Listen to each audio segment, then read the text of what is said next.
You do? Good. Yeah. I'm coming there August 3rd and, to New York at about 11 o'clock at night. And we'll chat a little before I do the announcing. So I'll be in New York, in Penn Station at 10:30 at night. I'm staying with Gladys Simon, my buddy. Very nice. Very And nice. thank you. And I told Al that I'll do anything he wants me to do at the club for the club, whether it's barking outside, washing dishes, I don't care. I want to be a part of the Broadway machine while I'm there. Sounds So good. if you hear any dishes dropping, or if I show up 3 hours late, you'll know why. Like today. You guys, oh my gosh, welcome to Comic Spot. Whether you're at home, whether you watch this 3 hours late, like I did today, I got the time mixed up with Victoria here, but I jumped out of bed. I'm ready to go. Woo! We got Victoria here today, over there in the other square. Look how beautiful she is. Victoria Toussie Arnstein. She runs the mic at Broadway Comedy Club. I'll get into her intro in a second. I'm so glad that I get to interview her and get to know her a little bit one-on-one today. You guys, thanks for coming to interview number 968. Wow. Yeah, can you believe it? Yes, I have. So these interviews, so you know, were all developed so you folks at home can get to know talent off stage when they're being themselves. So come on in the chat, ask a question, make a comment. Later on, when it's logical time for me to break away from Victoria, I'll read your questions and comments to her. So right now I want to give a nod to my sponsors, the veteransofcomedy.com, started by Will and Eric, Will Clifton and Eric Knowles. They're military veterans, and they started the Veterans of Comedy, and they hired me because I'm a military veteran of the Army. So next time you want to hire somebody who used to serve our country and they're now serving up jokes, go to Veterans of Comedy and just hire me. Skip past all the men, the random women here and there, and hire me. The other sponsor is a bottle of water company called Living Water. I don't know what they do. I don't know who they are. They don't pay me enough to go study. I'm just kidding. They don't pay me money. They pay me bottles of water. I don't read for bottles of water. You guys read. I'm playing around. They're the greatest company ever. They're making a difference in the world. So if you've been on the fence about your water, get off the fence and go to Living Water and buy some. I know Amazon can find it. Maybe you can't, but tell Amazon to go find it. Now, for our guests today, we have the beautiful, the talented, super funny Victoria Toussie Arnstein. And let me read you the intro that she sent to me. I have everybody send me their intro so that I don't screw it up. And then I start reading it and I screw it up. So here we go. We messed around. This is supposed to be at 9 o'clock my time, and I put it in my calendar as 12. So here we are late, and Victoria's being a doll about it. Look at her. She's not even holding it against the old lady. Okay, let me get to the top of the intro. Victoria Arnstein, are you guys listening? Victoria Arnstein, AKA Victoria the comedian, is a badass who says what's on her mind. She's no stranger to the stage. She started out in theater at a young age and decided to take it to another level with comedy. Victoria continues to add more to her comedy resume as a writer for sketch comedy, producer, as well as performer. Wow. In addition to this, Victoria's dedication to comedy, she runs open mics every Wednesday, and I've been at them, at the Broadway Comedy Club at 3 p.m. and 5 p.m. And that's Eastern time. I'm telling that to myself. Victoria is a wife and a mother of 3 and draws from her unique life and her views of the world around her without skipping a beat.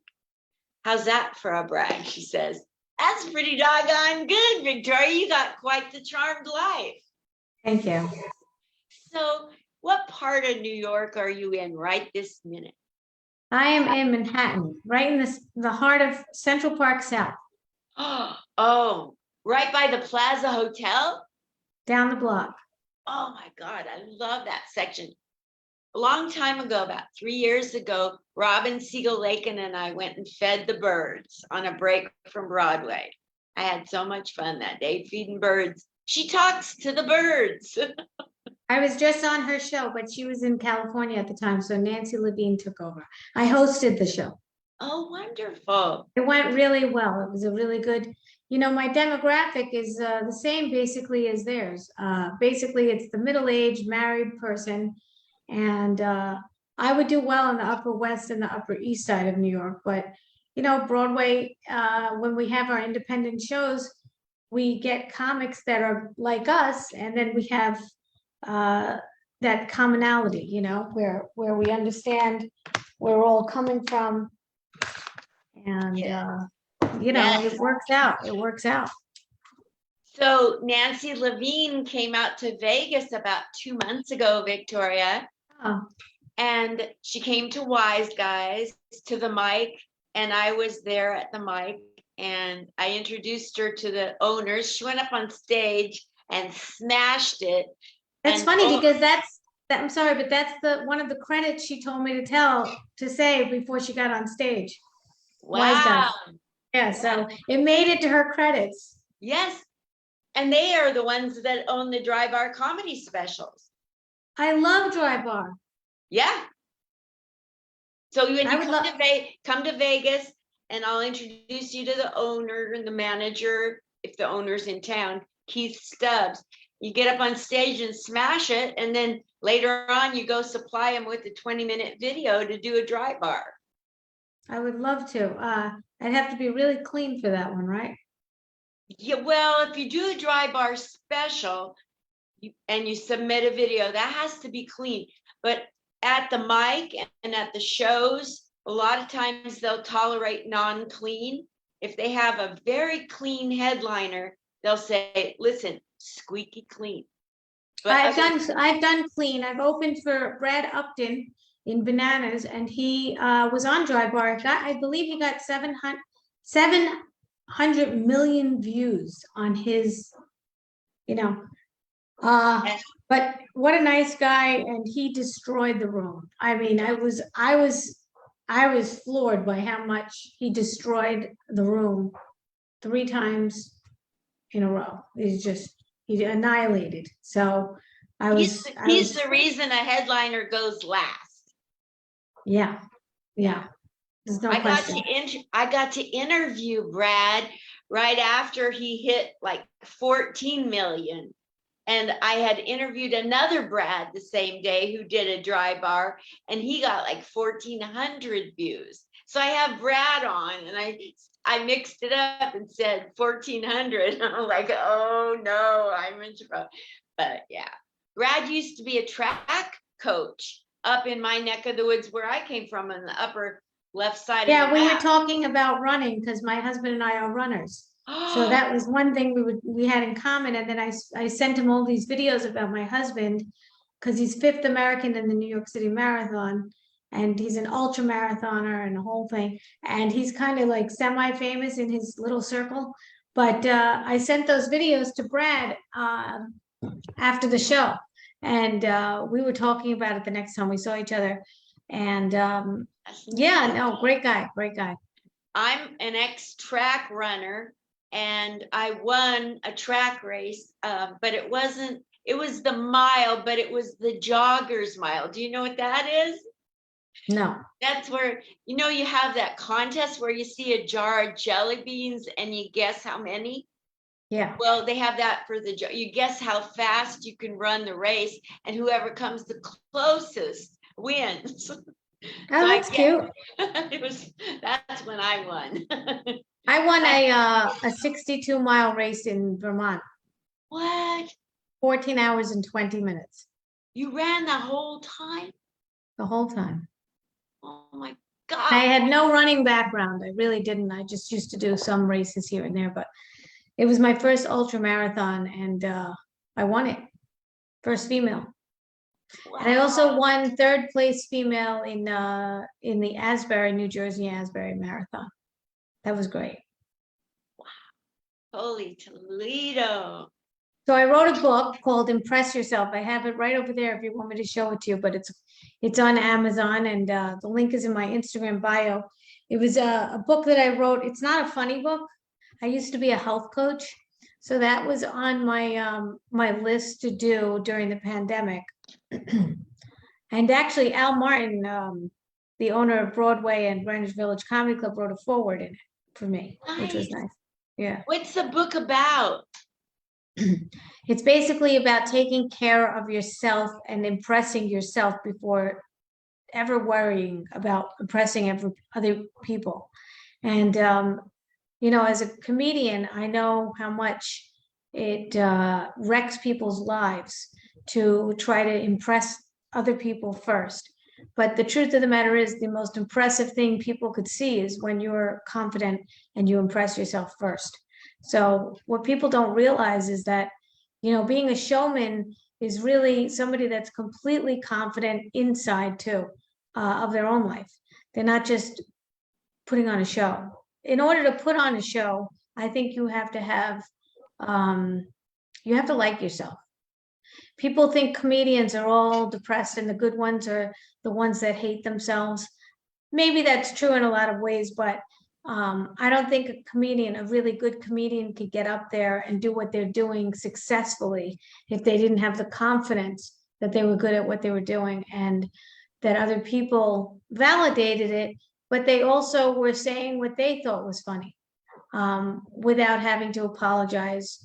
And that's what I like to do. I like to, like my husband, when he first saw me, he was like cringing. Oh my God, what if people don't laugh? And I said, I don't care. I think it's funny. And if I think it's funny, I'm going to say it. And now maybe people won't think like I will. Maybe they'll think, oh, wow, that's a twist. That's a good way of looking at it. And so I continue on with what I think is funny. I mean, I'm living for 52 years. I've had enough experience, especially in the comedy world now, to know what's working, what's not working, what I think is funny may not be for everyone, but my track record has shown that the jokes I'm making are getting laughs, and the ones that continue not to, I might put on the back burner and bring them back and hopefully rearrange them and tweak them, or I might just never say it again. Maybe it's not relevant anymore. But I just brought back a joke today that I semi thought was good 2 years ago or a year and a half ago. And I tweeted it today and I put it up on Instagram. And what Twitter does for me is it structures a joke because there's only so many characters that you could put in, so it doesn't become wordy. And because of that, the joke is now concise and tight, no fat on it at all.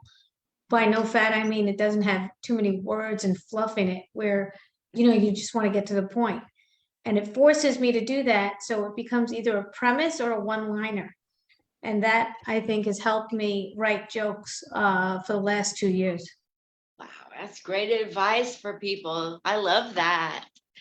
So let's talk about Victoria Toussie Arnstein. You could just say Victoria Arnstein at this point. Thank That's you. my maiden name. That's for Okay. people to find me from high school. That's what I have, Linda Marcus Smith. And besides, I have to have something in the middle because there's Linda Smith at Caroline's. Oh, right. Yeah, so who was Victoria Arnstein growing up? Will you please paint a picture of who you were, how funny or how talented?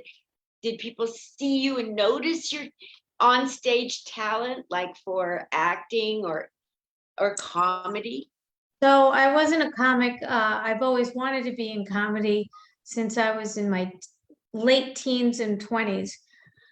But because I grew up in a very small Jewish community known as the Sephardic community, that's the Middle Eastern Jews. Actually, Marcus is a Middle Eastern name. Yes. And in fact, I know a few people with the last name Marcus, but it's a very, still continues to be a tight-knit community.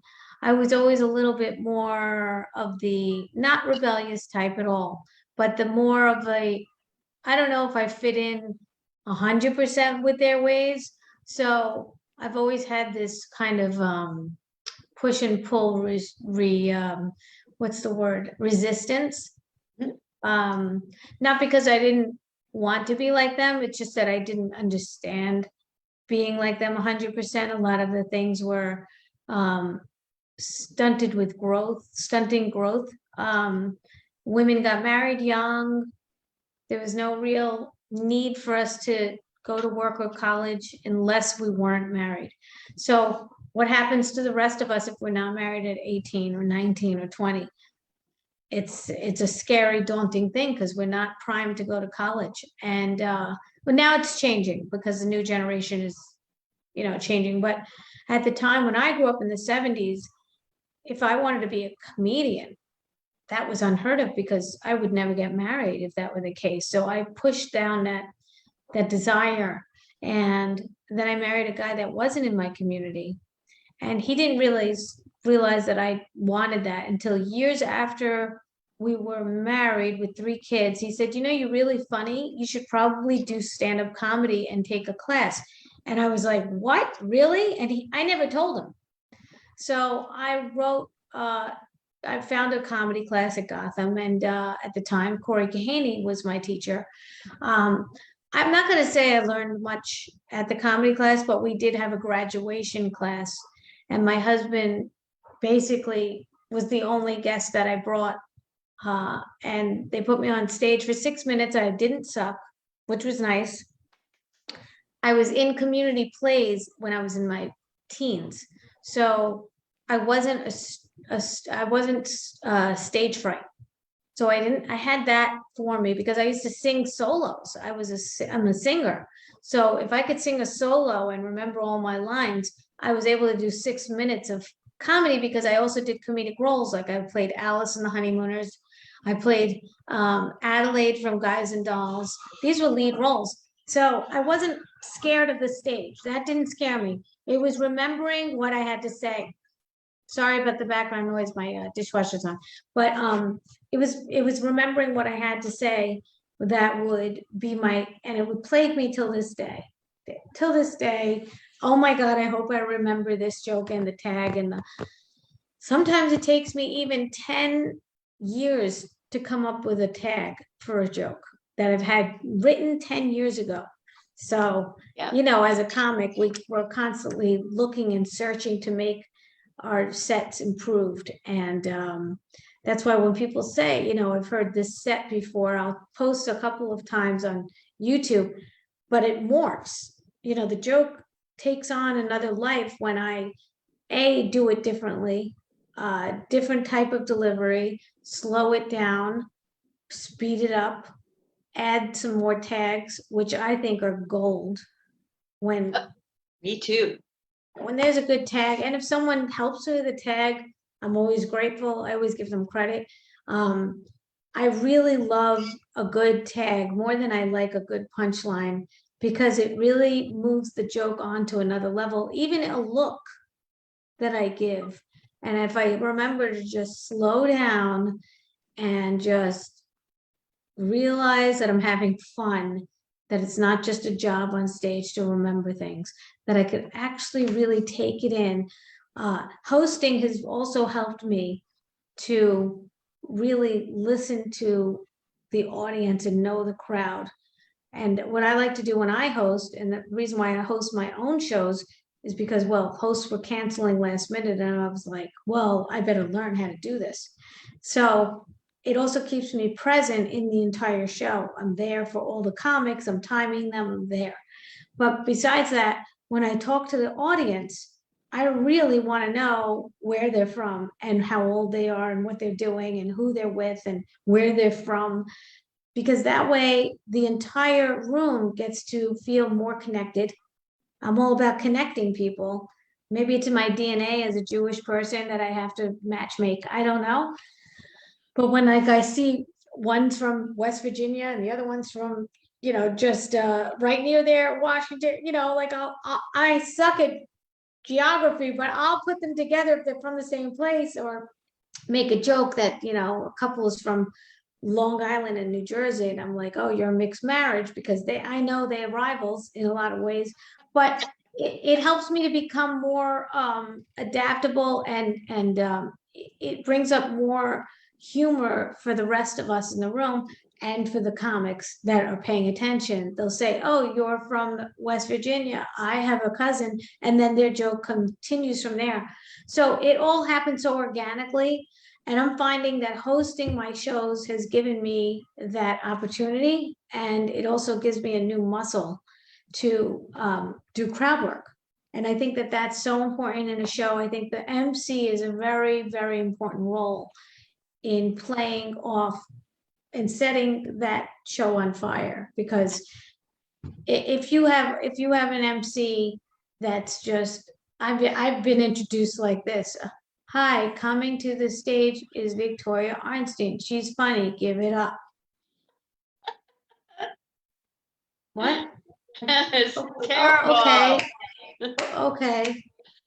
And it happens, and or they'll lie about the credits, and they'll mess up the name. Now I put my name Arnstein with 2 E's because I know that they can't mess that up. Otherwise they're saying Arnstein, and that's on the video. And then I've had people introduce me like, oh, I've edited this out since, but oh, she's absolutely one of my favorites, and she probably drinks lots of Absolute.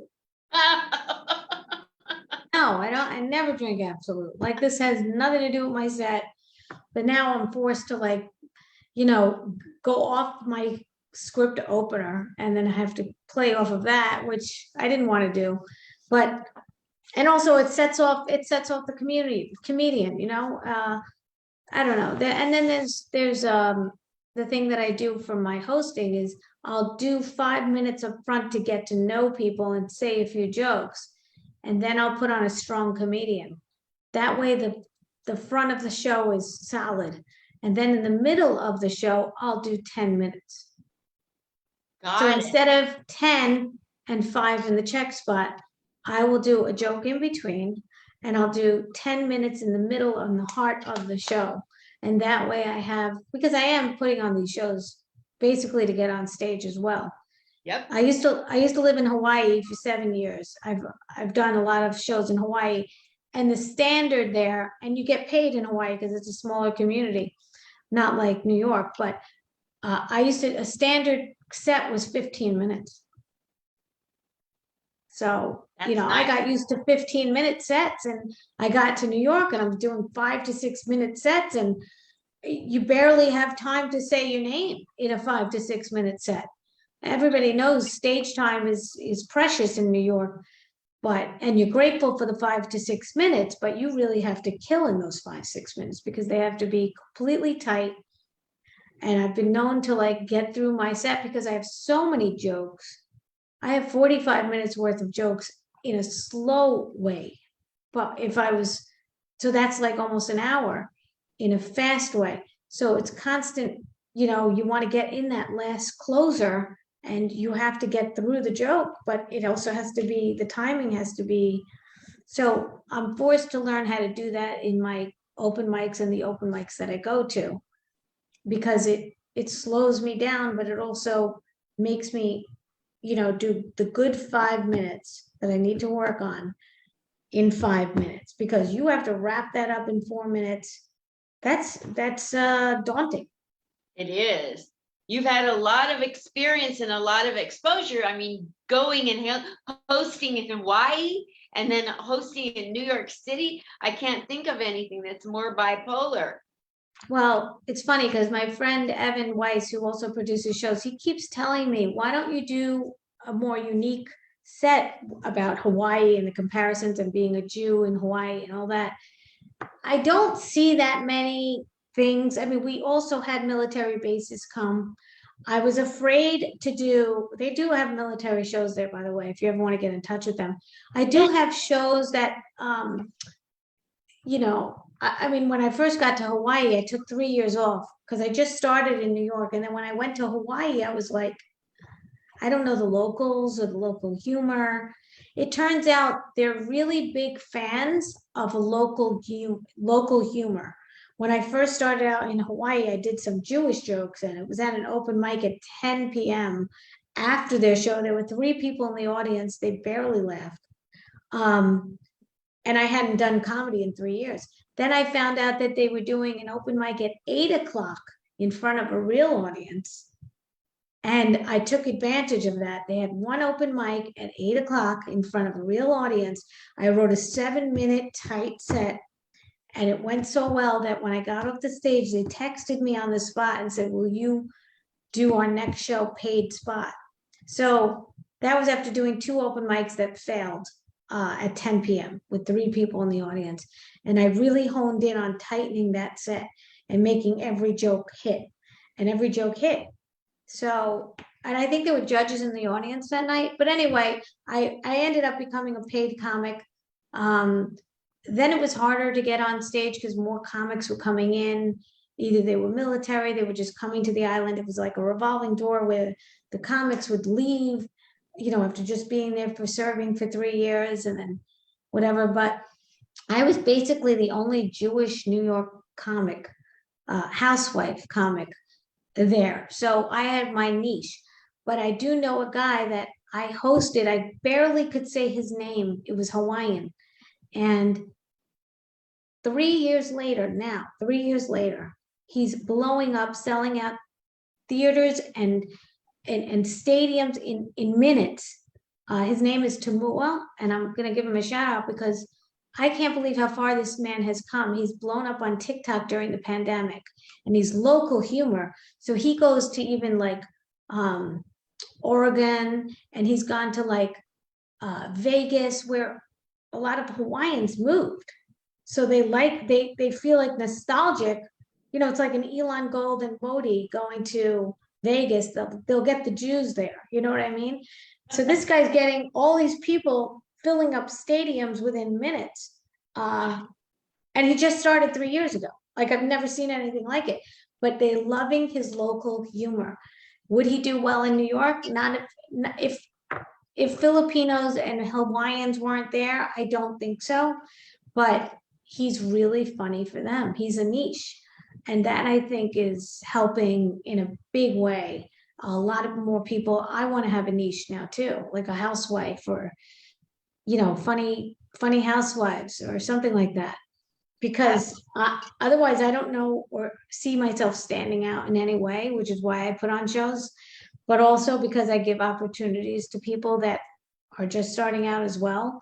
I'll put national headliners on and weigh out my show with, new talent. So the whole show is not new talent, and the whole show is not all pros. It's mixed. That's wonderful.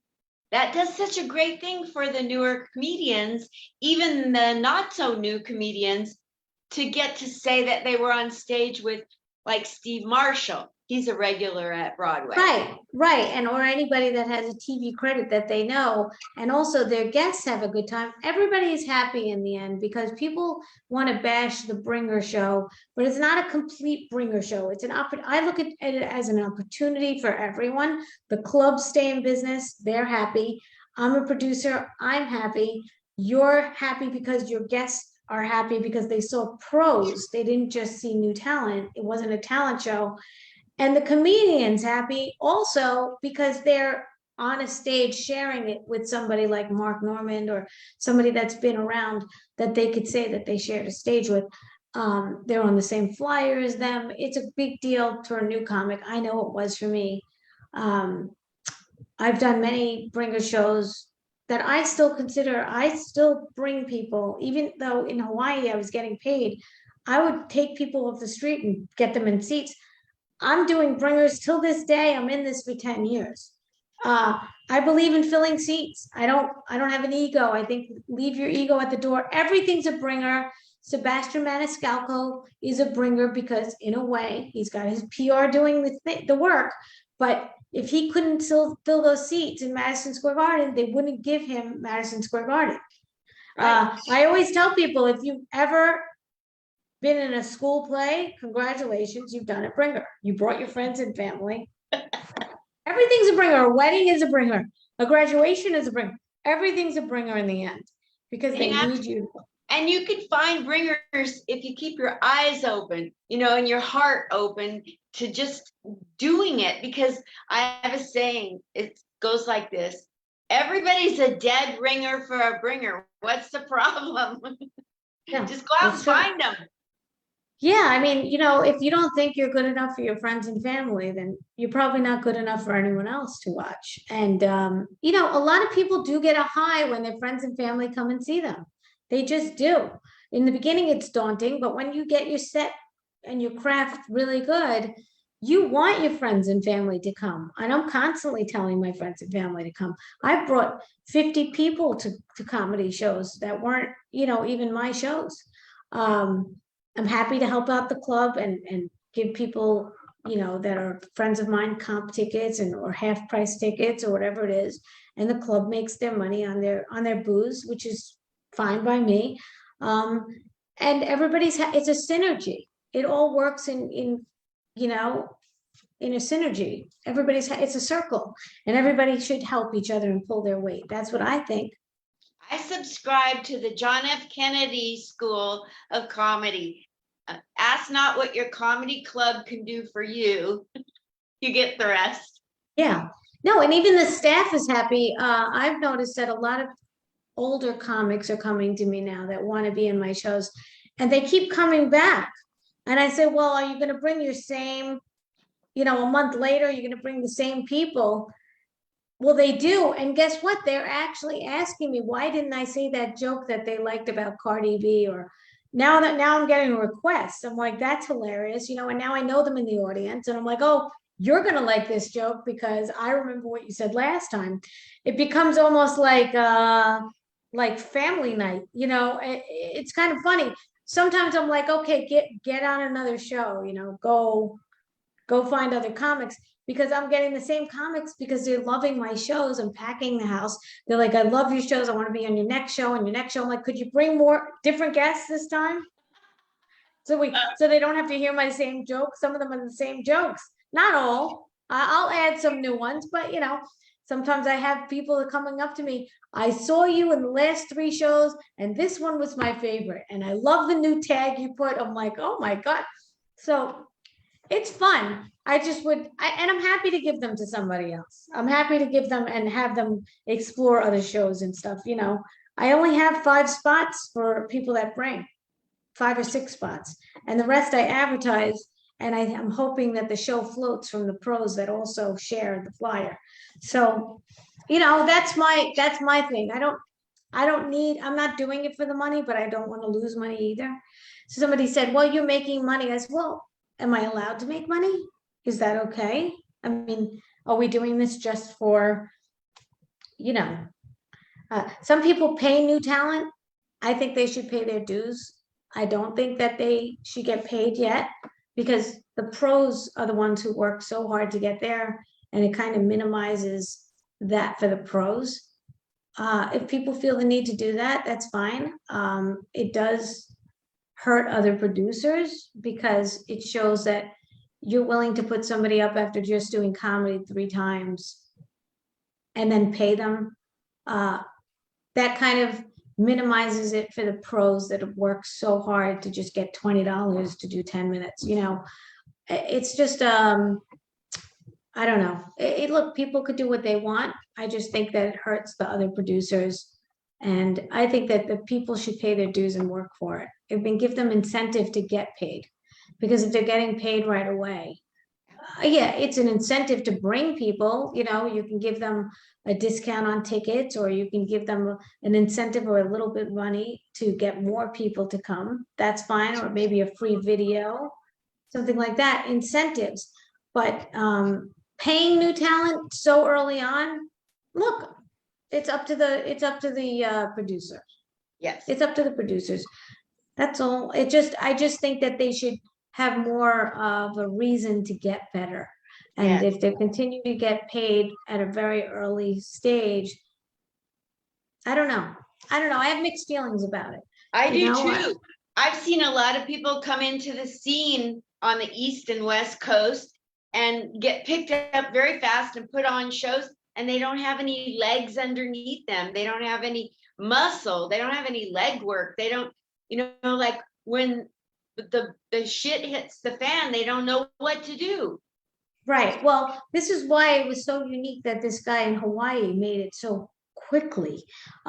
He's standing up to it. He's like the Sebastian of Hawaii right now. And he's stepping up. But look, he's learning as he goes. Also, he's realizing what he needs to do. He's realizing that he has to pay for insurance for the theater. He has to pay for the staff. He has to pay for a lot of things that, you just think you just show up. It's not so. There's a lot of business side that people aren't seeing. When I started producing my own shows in Hawaii, it was because I said something on a Hawaiian comedy page, which is very toxic to me. They were very mean to each other. There was a lot of stuff. And um, I said something about Trump that was nice, and they didn't like that. And they stopped booking me. I said, "You're gonna stop booking me because I said Trump is good for Israel? That's a horrible thing.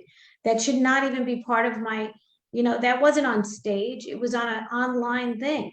That's when I clicked that I could be thrown off at any time. I better start producing my own shows." And Al Martin saw me, and he has a good eye. He really does. He's from Brooklyn, like I am, and we're cut from the same cloth. And he said, "I think you'd be really good at producing, and you should start producing at my club." So great. And I did, and it worked out. And I started running the open mics and meeting people and networking. I'm not a shy person.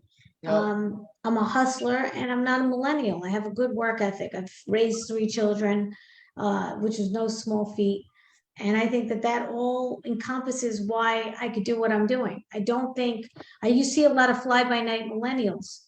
They come in, they produce 3 great shows, and then they wither away. They don't know how to do it afterwards. And look, I also wanted to do all pro shows. And Al Martin said, "What do you want to reinvent the wheel? Come on, do it my way." And he was right. I had to get people that were new talent to help me out. I had to. And it helped. It helped a lot. And you know what? I'm glad to give them an opportunity. I'm glad to give them an opportunity because I've seen them thrive. There were new talents that I've turned down. They said I could bring 20 people. I said, "I don't care. You're not ready." And I won't just You just get a feeling. Yeah, I won't just put anybody up. Some people do. At the graduation show at Gotham, there was like 250 people in the audience. My husband did not want to be there. And I came off the stage and I said, "Okay, that was interesting." And I got a text from my husband and he wrote, "Well, you didn't suck." And I was like, "Well, I could use a hug." But then I got off the stage and I saw a tall man and he said to me, "Was that your first time on stage?" And I said, "Yeah." "Did it show?" He said, "No, you're a natural. I think you should continue doing this." And then he got on stage and I didn't recognize him from the class. He got on stage and I said, "Wow, this man is destroying. He's amazing." And this was like 2011. And I get off the stage and I asked someone, "Who is this guy? He's really good." And they said, "It's Jim Gaffigan." I said, "I don't know who that is." And then I looked him up and he was a famous comedian. But he's the one who told me that I was a natural and I should keep doing it. And I don't know if you'd ever remember it, but I remembered it. So cool. What a story. Oh Yeah, I mean, it was cool because I'm natural on stage. And someone just described to me the other day, she said, "You are the most interesting person who looks disinterested." And another person said, and I said, "I think you nailed it." Because I really look like I'm not interested, but I'm telling my jokes anyway. But then they're really intrigued at what I have to say. And there was another person that told me the other night, she said she wants to get me hired for events that she goes to. After watching me host the other day for Nancy Levine, she said, and I'm seeing this from more mature audiences, she said, yeah, you were so relaxed on stage. I don't know if you realize that is such a good thing for the crowd to watch. She said, I felt relaxed because you were relaxed. And it's funny because I said the same thing about some comedians, like Roseanne Barr, for instance. Motherhood is daunting. It's very scary, but she actually brought me to a level of getting funny as a mother. And I know she inspired me in some way to be a funny mother instead of this neurotic person as a mother, because you can go both ways with your anxiety towards your kids. You could turn it into funny or you could turn it into anxiety and crazy. So I turned it into funny. And that's when things started working for me. As far as funny, I used to be in sales and I was making more and more sales every time I made someone laugh. So the connection was being made. And I was like, wow, I make a joke and they buy something. That started to connect with me. That's when it sparked my interest in wanting to be uh, a comedian, as a stand-up. I was the same way. I was in sale, I was in banking, and I was in banking sales. And for a while, I was a corporate trainer. And I had tellers, new accounts, and loan people for 5 days at a time. They'd come into class like, what do you got to teach me? And I would have them laughing for 5 days. I'm like, what am I doing in this field? Yes, and you asked me if I was funny as a kid. I guess I'm one of five kids. We're all a year apart. I'm the second oldest. My sister's funny in a sarcastic way. My brother's funny because he's animated. My other brother's dry humor, but really, really intellectual humor. And so we all have our thing. Uh, but they wouldn't get up on stage and do this. I would. So I was always in the plays and I was always the one that needed that attention, I guess. And so I wasn't really funny to people unless it was in conversation. And I realized that, looking at Mrs. Maisel, I would have been her in the 50s because I could see myself doing something against the grain, not to rebel, just because I was going against the grain. Um, and I realized that where I'm from, everyone's funny. They're just not getting on stage. Sephardic Jews are hilarious. They're absolutely hilarious. If you watch them at a party and talk to them, you gravitate towards the funnier ones. People gather around and they're telling a story at a party. That's how I see myself on stage. I feel like I'm in my living room and people are just gathering around and I'm telling the story, you know? I The love more that. stories you tell, the better, but they're harder to do in 5 minutes, which is why I write jokes. Otherwise, my stories would have funny parts to it and then a funny punchline, but there's no time. Sometimes on my open mic, I'll try out a story. It'll take 5 minutes, but that's my 5 minutes and they're up. And I don't give myself special treatment at my mics. I go in the middle and I do 5 minutes like everybody else. I ask someone to time me and light me at 4 minutes. There are some hosts that it's all about them, it's all about their mics, and they get up and they do more minutes and they'll get up on stage every 5 seconds, between comics. I don't, I sit in the crowd and I'll light them because I don't want to take up more time and it's not about me. I'll even give extra time for free if there's time in between for my next mic. I do a 3 o'clock and a 5 o'clock. So there's time in between and people are still there. I give them incentive to stay to watch the other comics and I'll give you extra time for free. Oh man, I love you. That's what all people should be doing. You guys, take notes. This is amazing. You should be teaching a class to new people in the business how not to be a schmuck, how to have add some value to comedy, and have some ethics. Yeah. Yeah, there's a lot of that. There's a lot of that that's lost. I do like to give that extra push to new comics. And like I said, even though there were comics that told me, I'll bring you 20 people, I'll bring you 10 people. I said, I'm not doing this for the money. It's great. And I know that you're good, but you're not good enough yet. You need to work on this. You don't have any jokes. You don't have anything that's really making me laugh. Why don't you work on that? Maybe even I'll help you. But, you know, And I've sold jokes to people. I've sold jokes to people. I can't say who. Some of them actually are well known, but I can't say who. So if anybody's out there that wants to hire a joke writer, I'm actually helping a lot of people now. But I want to make people, improve. Why not? And I compete with no one. I compete with no one. I Nobody. never did. I don't even compete with people when I'm running a race, which by the way has helped me in my comedy for timing. My timing has gotten better because I know timing. I used to run a marathon thinking, yeah, well, I could just stay at the aid station for 10 minutes. My husband said, the clock is ticking. If you're doing this for time, I wasn't in the beginning. I was just, oh, could I run a marathon? But, sitting around and talking and yapping away and the time is going. Now I know what time is, and it ticks. It goes on without you. So you have to know every word is a second. Every word is a second, and people don't realize. I'm like, oh, people also don't know I like to get lit at 2 minutes before my set is over, because 2 minutes gives me a little bit more stretch in my joke at the end. I don't have to rush that last joke. Yes. And also, you should know your last two jokes that you're telling. Are they 30 seconds long? Are they a minute long? Are they 2.5 minutes long? So you need to know, are those jokes going to go over the light?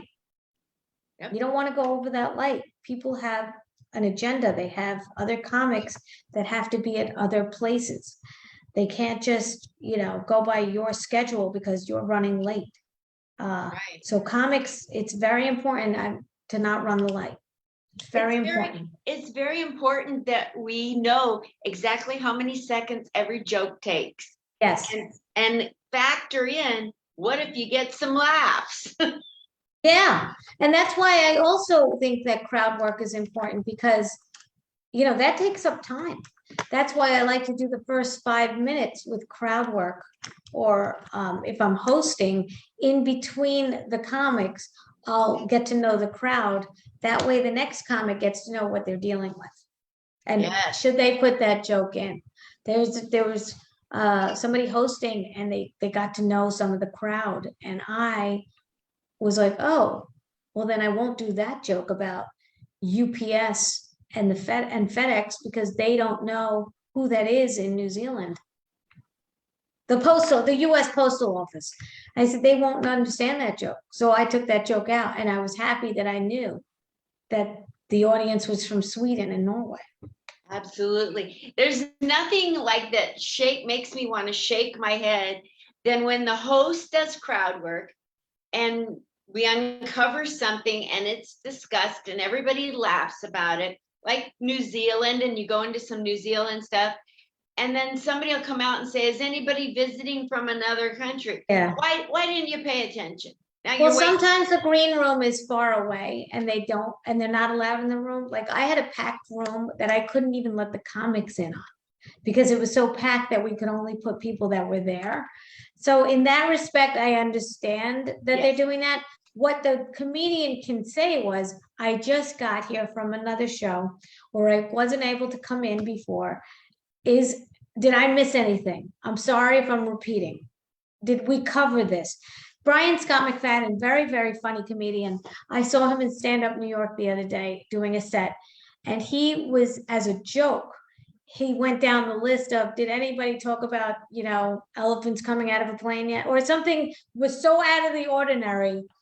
Oh, he goes, oh, nobody covered, this, or nobody covered that. And they were the most bizarre things that you could talk about. Of course, nobody covered it.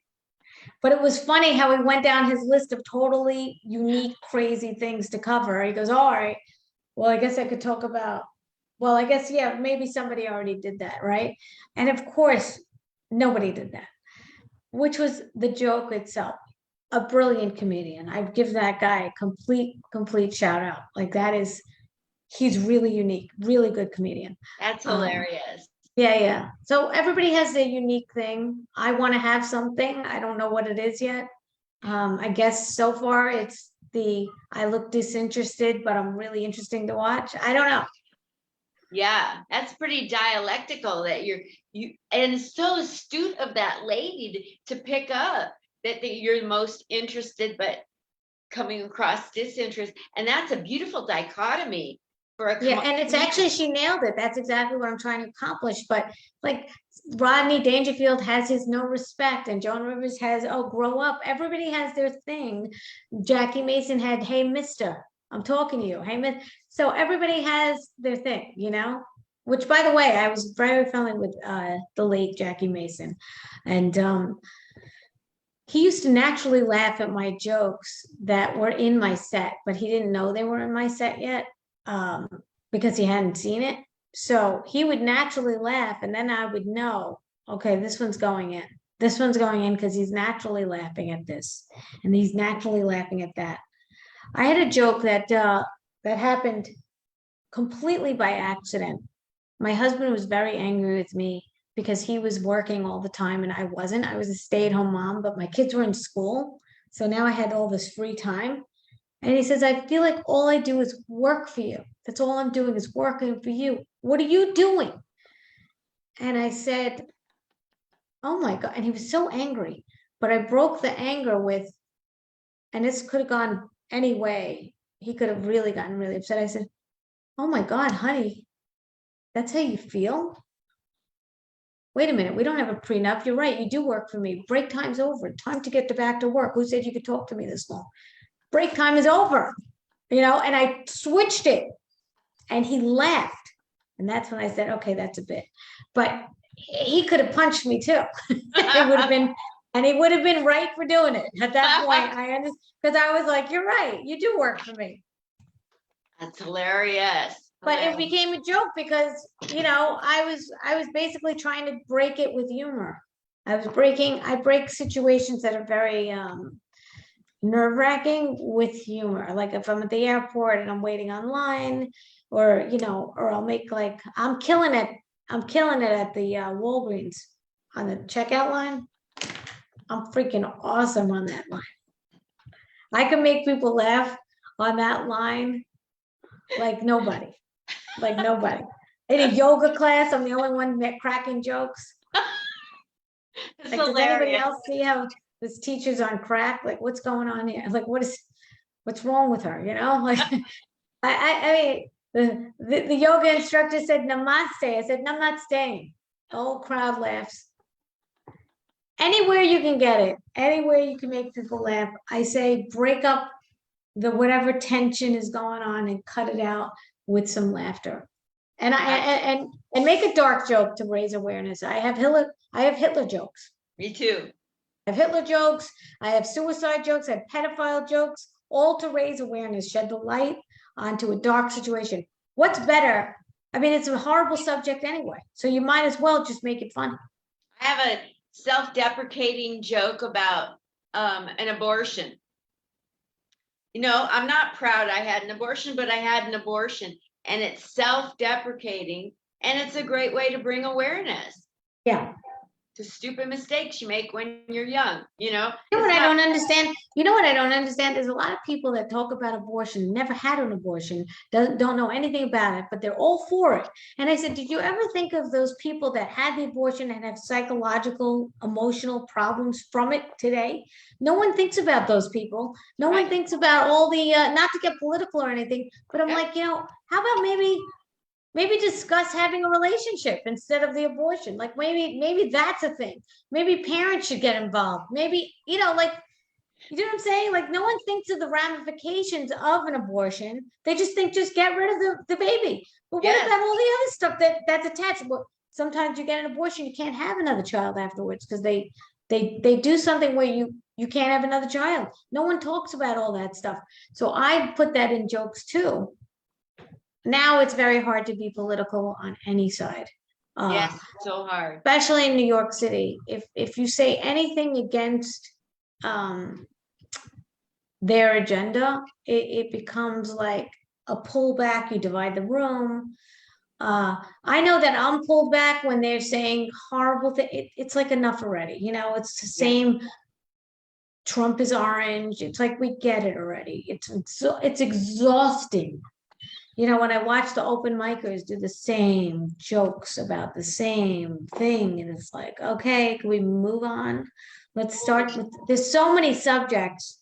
You don't even have to touch politics. Be original, be authentic, talk about things the audience will know if you're just up there, just saying stuff to make people laugh versus opening up your heart, your life. Also, because people don't want to feel like they're divided in a room, if you're talking one side of politics. If you want, you could do both sides of politics. That's always fun, and that's what SNL is missing, in my opinion. If they made fun of both sides, I would be laughing at both sides. But they're only doing one side, and obviously is an agenda, and it's getting, comedy is not, if it's an agenda, it's already lost my interest. Me too. Because now I know you're trying to convince me, you're trying to sell me. Yeah, no one wants to be sold. Nobody wants to be sold on either side. Nobody wants to be sold. So when there's an agenda, you know it's an agenda because it's only one side. That's right. Somebody's in here making a comment, and I'm going to go see who wrote something. I don't know if I could see the comments. Let me see. Oh, chat. It's not even showing me the comment. Do you see the comments, Victoria? I see chat, but I don't see any comments written. I don't either. Okay, well, maybe it's just you and me that are in there and it's nobody else. But a lot of people will watch it throughout the day and it'll go on my YouTube. I've got a couple more questions for you before we wrap up. I did a lot of talking, but oh my God, it's so pertinent and interesting. I love it. I love it. It's made it so lively. So you said you have like 45 minutes of type material that you've developed, and then you do 5 minutes at a time at your mic that you host. So just for myself, and maybe others are wondering it, do you take those 45 minutes and rotate through them and practice them? Yes. Now I used to video every single set that I did, but that's impossible to even keep on my phone and watch it. I'll audio record it right on the stool, and then I'll go walking in Central Park and I'll listen to it and I'll hear where the laughs are coming in. And it's even better because, I mean, I like to video it. I like to have a video set, and that's why I have a video guy at my shows, and he strings it all together and patches it all together with my jokes in between when I host. So it becomes 30 minutes of me telling jokes, but I like to hear it. And it pinpoints where they're laughing even harder. And I remember making the look. I remember in my set what I've done, but it's better to see it on video. But I remember what I said, and I remember going like this, just like sighing and just looking around, and that gets a bigger laugh sometimes than the actual punchline, because it's really you looking disturbed at something, or just feeling like completely taken by the irony of something. And I think everyone can relate to that. Not everybody shows that on their face, but when it's animated on a stage and exaggerated, I think that is comedy gold if it hits, if people get it. And, sometimes I'll look around and I'll be like, you know what I mean? Like, do you know what I mean? And people start to really register. I've had a woman, it was so funny. It was such a delayed laugh. It was maybe 10 seconds after my joke was made. She went, and I went, that is hilarious. That in of itself, and everyone laughed because it was so contagious. But it was so funny that this woman really just got it. You know what I mean? And she really got it. And it was like, okay, I'm like, all right, this is a delayed crowd, but you're intelligent. You're like waiting for it to sink in. I get it. I like that. So I have to really take that into consideration that sometimes I'm going too fast. Gladys pointed it out to me. I'm going a little too fast. Al Martin has pointed that out to me. I'm going a little too fast. Again, I'm trying to get it all in, but that's not more important than slowing it down. And I did slow it down, and Gladys noticed. She says it like it is too, and I respect that. I don't get offended, by the way. I don't get offended by a joke. I make it funny, and I don't get offended by constructive criticism that'll help me. I never get offended. I want to hear more. I've had comedy coaches over the years. In fact, Steve Marshall was actually one of my comedy coaches, one of my first. He's seen a major improvement. he came to one of my open mics, sat in the back and just listened. And he said, wow, I see a lot of change in you. You're much more on a rhythm. It's like sparring, which he compares to because I think he does martial arts. Boxing and Yeah. basketball, yeah. Yeah, so it's more of a rhythm and a more of a it's almost like a song. And I'm a singer. So there's crescendo, there's punchlines, there's build up, there's, taking it down and maybe letting it last and tying it into another joke. I love callbacks. I love wrapping up an entire set with, something that was brought up from the beginning and then wrapping it up in a bow afterwards and tightening it up. It's just a story. It's a creative story, and you get to tell it and you get to animate it. And who knows, maybe it helped someone that day, or you saw something differently that you didn't see it that from that perspective, which is what I think a good comic can do. Yes. They could not just shock you, but they could, oh, I didn't think of it that way. An everyday thing. Like I have a joke where I say, my children, I said to anybody, a parent here, I want to know who's in the audience. Anybody a parent here? Yeah. Anybody babysit? I want you to relate. Any babysitters? Was anybody here ever a kid once? Everybody laughed. Everybody was a kid. Everybody was a kid. One guy said, yeah, me. I go, "Oh, you were?" So I say, when my children were little, it was the hardest time because I couldn't get them into bed. I think a lot of parents and babysitters could relate to that. And even kids, they remember giving their parents a hard time. I said, my kids wouldn't go to sleep. They just wouldn't go to sleep. I said, finally, I decided, why don't you grab a mop and a bucket, start with the bathroom floors? It's a win-win situation. They don't go to sleep like you want. The floors are clean by morning. So I'm coming up with solutions as a parent. And now parents get it and kids get it because they knew if they were asked to clean the floors, they'd get tired right away. You know what I mean? Just stuff like that I bring up that every parent could relate to. Yes. And your kids don't want to go to sleep. They don't want to get in the bath. Then they get in the bath. They don't want to get out of the bath. Everybody is the same, universal. This happens all over the world. That type of thing. It does. So in closing, this is off of comedy a bit. I mean, it's about your life more than comedy. In your life, you're young, and I'm not. 52. Okay, and I'm 71. Good. And so when you get, older and you're getting ready to kick the bucket, you're like, okay, God, and you can take me any old time you want. What is it that you have to accomplish before in your personal life and in your comedy acting life that you got to accomplish before you get old and kick the bucket? Well, I'm of the school of thought that you can kick it anytime. So you might as well say what you want to say as much as you could say it before you're gone, because no one knows when they're going to go. And I believe that you really have to, as a comic or as somebody that just wants to be heard.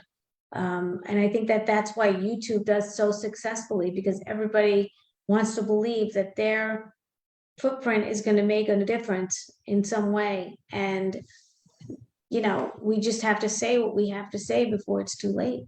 And I think that it's always too late because it could be any time. Yes. There is no set time in 20 years from now. But I could tell you this, the older I get, the less I give a shit. That's for sure. That's for sure. What is the one thing you want people to say who are comedians when at your funeral?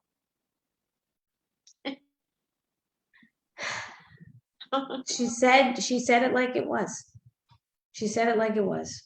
I like that. She didn't really care about what you thought of her opinion. I love that. I'll debate anybody anytime, but give me a backup. Maybe you will convince me. And if you do, more power to you.